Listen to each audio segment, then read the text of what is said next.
Bonjour, c'est un outil que la procédure pénale offre aux magistrats et aux enquêteurs. C'est aussi une étape qui peut être traumatisante pour les justiciables qui la subissent. C'est la perquisition. Elle peut avoir lieu aussi bien sûr, dans un domicile, mais aussi, on l'a vu récemment, à la Cour de cassation, dans les ministères, dans les préfectures, l'Assemblée nationale et même il y a quelques années à l'Élysée. Maître Vincent Niorey, bonjour. Vous êtes avocat et... j'allais dire spécialiste des perquisitions. En quoi vous êtes spécialiste des perquisitions? Praticien plutôt de la contestation des perquisitions chez les avocats. Et je suis mandaté par Madame le bâtonnier Marie-Aimée Perron, aujourd'hui, et par le vice-bâtonnier Basile Adair.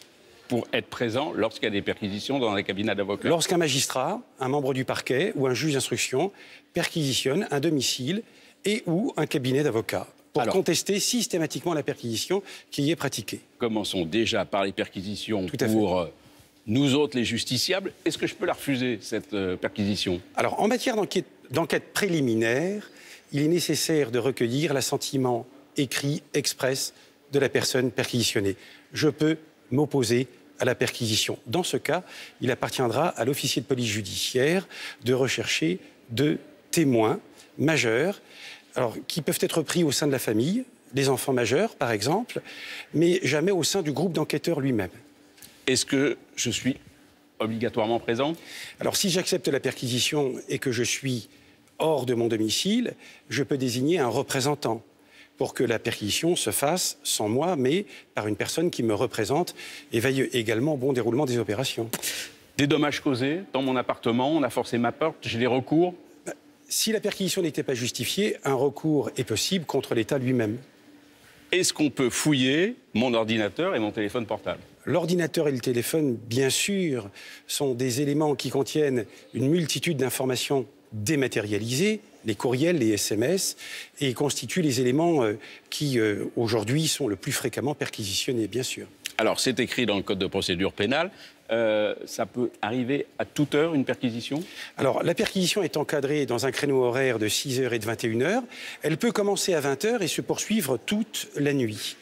Alors, sauf dans l'hypothèse d'une flagrance, de délit flagrant, le délit qui vient de se commettre, pour simplifier, et dans les hypothèses de criminalité organisée ou sur autorisation du juge des libertés et de la détention, le magistrat est autorisé à perquisitionner, donc au-delà de ce créneau horaire. Alors, j'ai un avocat, il a un dossier chez moi, il est perquisitionné.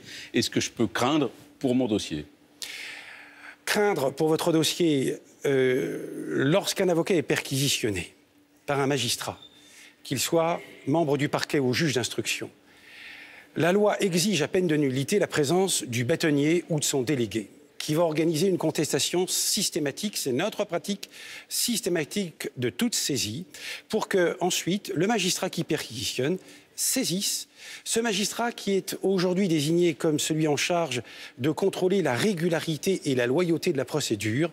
C'est le juge des libertés et de la détention qui, après une audience où seront convoqués l'avocat perquisitionné, son avocat, le magistrat et le délégué du bâtonnier, eh bien, décidera si le document où l'élément informatique saisi rejoint la procédure, est conservé par le juge saisissant ou est restitué à l'avocat. Alors, très rapidement, est-ce qu'il y a des documents couverts par le secret professionnel? Oui. Alors, les correspondances avocat-client, le nom des clients, l'agenda de l'avocat, alors surtout les conventions d'honoraires et les notes d'honoraires, bien évidemment, ainsi que les relevés de diligence, les justificatifs de paiement d'honoraires, qui sont des éléments couverts par le secret professionnel, sauf à ce que, de manière intrinsèque, ils contiennent l'indice de la participation de l'avocat à la commission d'une infraction. Très rapidement, combien de perquisitions d'avocats par an?